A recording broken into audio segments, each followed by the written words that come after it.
Okay, we're continuing on with the Droid Empress. Right now, I had a few ideas as I'm moving around, and I'm going with a heavy brush today, like a real heavy brush like this. All right, this is much thicker than what I started with, and I already started to create a couple of little doodads, what I just call doodads, little droplets of ink, like for the face, and just to start to plot in where the eyes are. But this is not like where the eyes are. Just as I always got to explain it a little bit, just so it's like language, right? I'm not going like this, right? It's let's say if I'm drawn, right? I'm gonna draw her back. Or let's draw her forward since I don't want to draw backward today. Um, let's say when I drop my when I say I'm dropping like the eye area in. So this is regular drawing, right? And I would begin to make the cavity areas for the eye and draw a line and stuff like that, right? Something like this, right?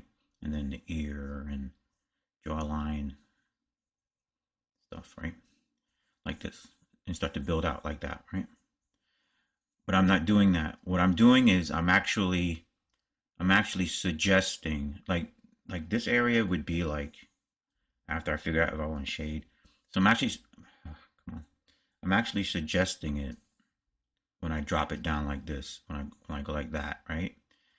And when I do that, there's a lot more, even though it just seems like a blob, there's a lot more information in here. Like when I look at it, hello, are we doing this again today? Oh, let me turn this off. Um, because I have this, I'm not using touch today. We're back to the wheel, and there's a reason for that, and I'll explain it in a second. Let me just pull this thing down. Hold on. Let me just turn this thing off. Yep, these are nice raw videos, so enjoy them. Blah, blah, blah. Enable touch. See, because touch is just, okay, just real fast. Touch is great. Oh, touch is so perfect. On Cintiqs, I had to use touch, right? But on the Huions, which is what I use, on the Huions, I have the option. I could use touch or I can use my pad, right? Touch always reminds me of working on a tablet. I love using touch on my tablet, right? So I have a tablet, and I'm just because it's so small, so it's easy just to flip things around by just grabbing them.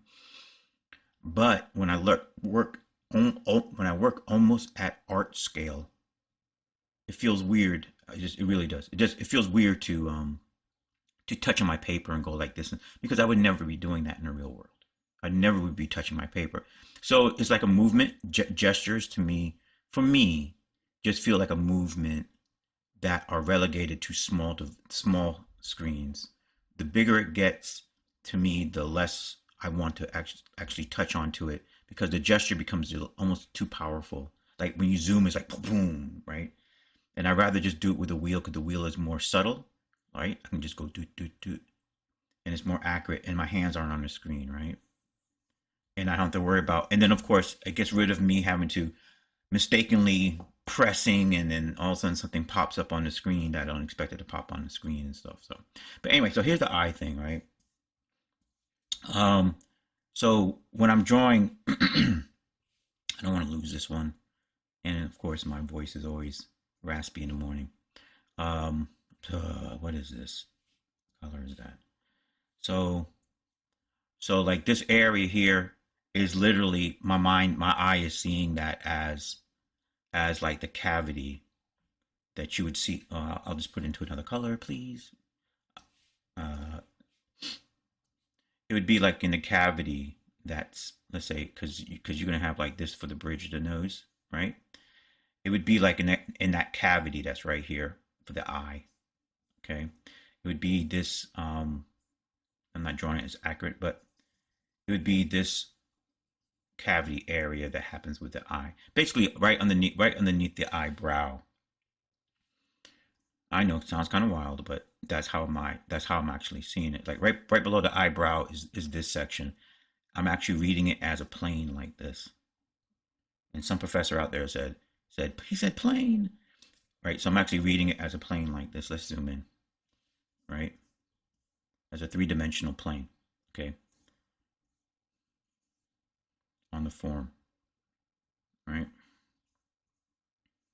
So that's what. So just so because sometimes when I watch people draw, or even when I see people ink or do something like that, I don't know their philosophy or their logic in going about doing it. All we know is from the viewer is that man, it looks cool, or I don't know what that is, whichever one. But if it looks cool, we don't know why. We don't know why how they knew to do that. And some people they practice a particular technique and they know it's going to go with that result. But my stuff is more like like a Rorschach test because they're more like ink blobs. They're more like ink blobs, right? And it's like, what do you see when you look at now? Now it's all pixelated because I don't have my nano pixels on. Maybe I should put nano pixels on for this one. Can I do it for this one without running out of time? Visual settings. Is it gonna lag? Is it gonna lag? We have nano real shade. Is nano in here? I don't think it's in that one. Okay. All right. Where's the nano at? View nano. All right, I'll find it. But that way it won't be pixelated when I zoom in. It won't be so garbage looking like that, right? By the way, because sometimes we don't know why, when he made that shoulder area, why did he make that shape like that, right? Or why did he decide to go with this type of a thing, right? And when I see that shape, just so when I see that shape, I see this. I'm just trying to get coordinated here with my brushes. I gotta test. And then why are you showing up black? Because you're in here. Oh, I got the wrong thing going. Okay. So when I see this, I see it like this. All right, I see a plane here. Let's go red, orange. I see a plane here, and then I see it go down like this. So I see it as geometry. Think of it like that. That's the best way to say it. I see it as geometry when I throw a line down, and then that begins to suggest to me like, oh, what else could it be, right? Then if I cut into it like this, then I cut into it like that, then the geometry changes. So just as I said before, very similar. The way my brain thinks when it comes to SDF, let's say, is the same way my brain thinks when it comes to doing heavy drawing or heavy line work, right? Okay, so that's just an understanding of how I see it, not just why I do it, but what I see. All right, so let's just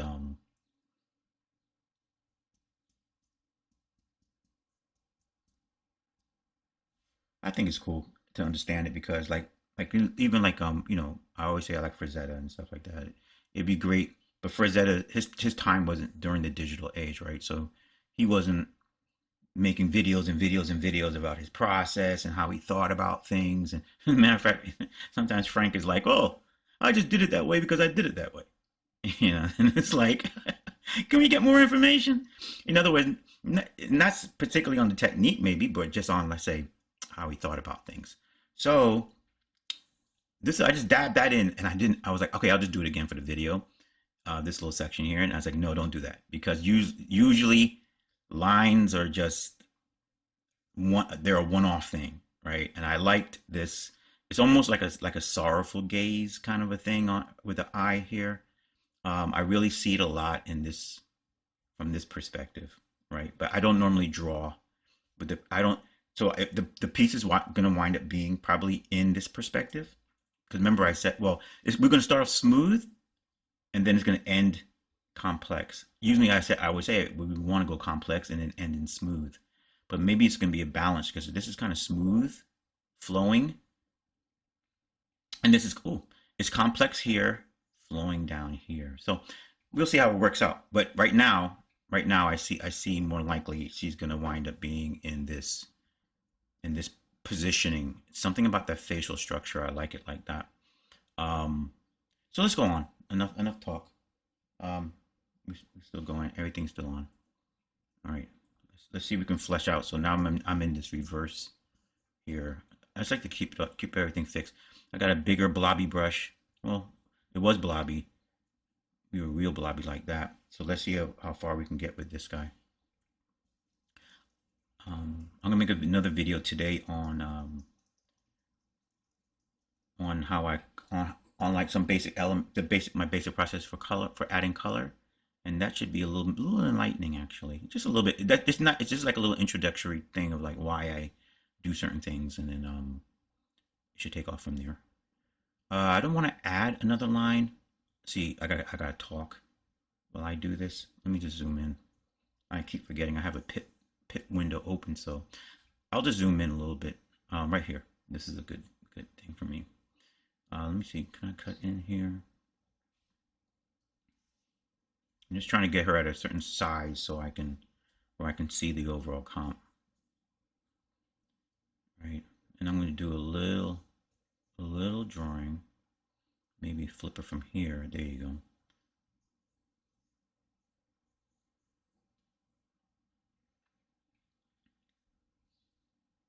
Not sure what she's doing yet though. That'll come out. So I'm doing a little bit of drawing. Okay. I'm not going, I'll flesh it out, not flesh it out, but I'll cut into it a little bit just so I can see like where her forearm area is or something like that.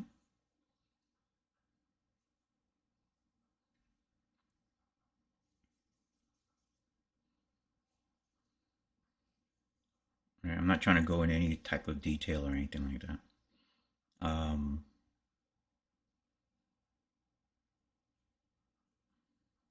Right, I'm gonna do some stuff like this, just to,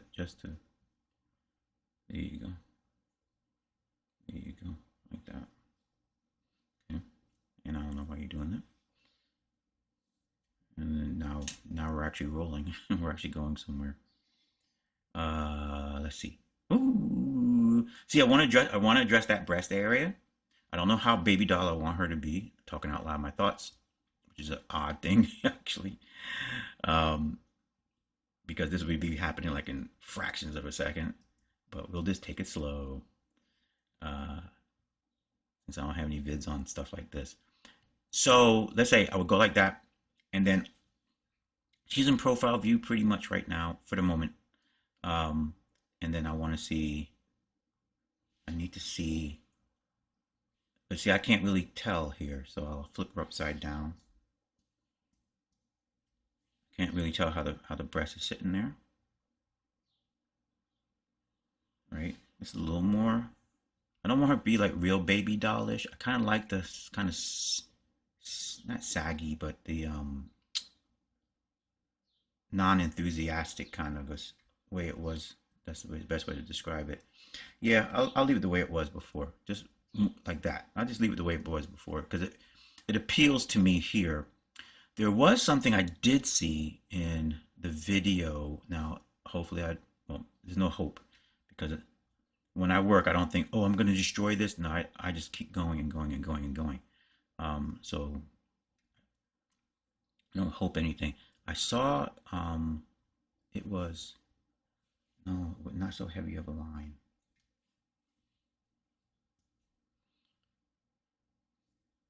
No. This in the original one meaning like the one at the very first video. No, that's too expected. Wait a minute. Hold on. Yeah, something like that. Something like that. It was something like that. And then let's just go here.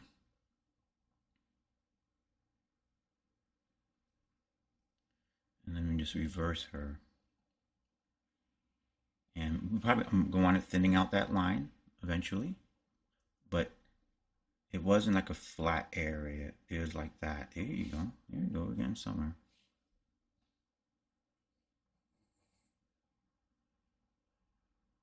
It's like that.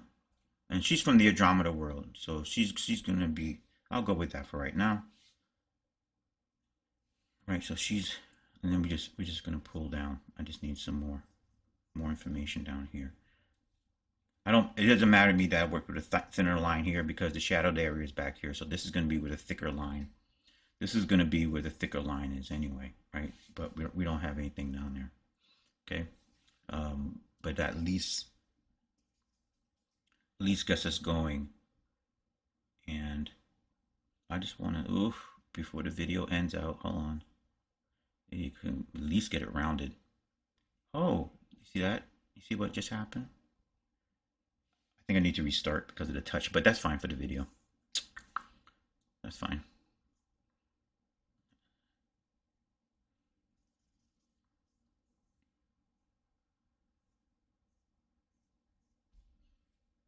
Yeah, something like that starts to work in, right? You see her arms start to come in, right? But right now she's a little stiff, but we're gonna get her to flow more once we break in this gown that she's wearing, right? And then really bring up the whole headdress piece, and then the sorrowful face thing and everything like that, right? Hopefully my hand suggests the the creativity that's about to happen.